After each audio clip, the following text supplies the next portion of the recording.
చేయాలి. ఎందుకోసం వస్తుంది కేసీఆర్ గారికి అవినీతి మరక ఎవరి వల్ల అంటింది అలా? అది ఆలోచన చేసుకోవాలి కదా మనం కూడా.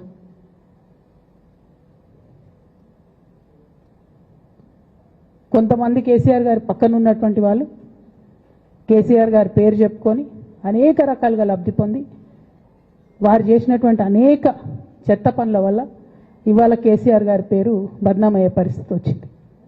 అయినా మళ్ళీ వాళ్ళనే మోస్తాం, అయినా మళ్ళీ వాళ్ళనే ముందుకు తీసుకెళ్తామని అనుకుంటే పార్టీ ఎట్లా ముందటికి పోతుంది? ఒక బిడ్డగా నిజంగా నేను బాధపడతా ఉన్నాను. ఇవాళ 5 సంవత్సరాలు ఇరిగేషన్ మంత్రిగా చేసినటువంటి హరీష్ రావు గారిది మేజర్ పాత్ర లేదా దీంట్లో?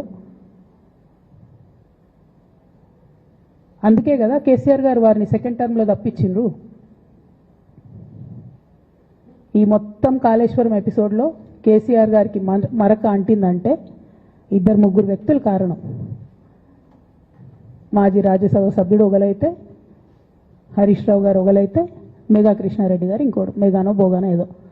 ఈ పెద్ద పెద్ద కాంట్రాక్టర్లు అందరితో కుమ్మక్కై కేసీఆర్ గారు ప్రజల కోసం ఆలోచన చేస్తే, నీళ్ల కోసం ఆలోచన చేస్తే, వీళ్ళు సొంత వనరుల కోసం, డెవలప్మెంట్ కోసం, ఆస్తులు పెంచుకోవడం కోసం ఆలోచన చేసి ఇవాళ మీ వల్ల రేవంత్ రెడ్డి లాంటి వ్యక్తి, తెలంగాణ ఉద్యమానికి సంబంధం లేని వ్యక్తి, కేసీఆర్ గారి కాలి గోటికి సరిపోని వ్యక్తి, ఆయన నిలబడి కేసీఆర్ గారిని చేయెత్తి చూపించి కేసీఆర్ గారి మీద సిబిఐ ఇవాళ నేను వేస్తా అని చెప్తున్నాడంటే కారణం ఎవరు దీనికి?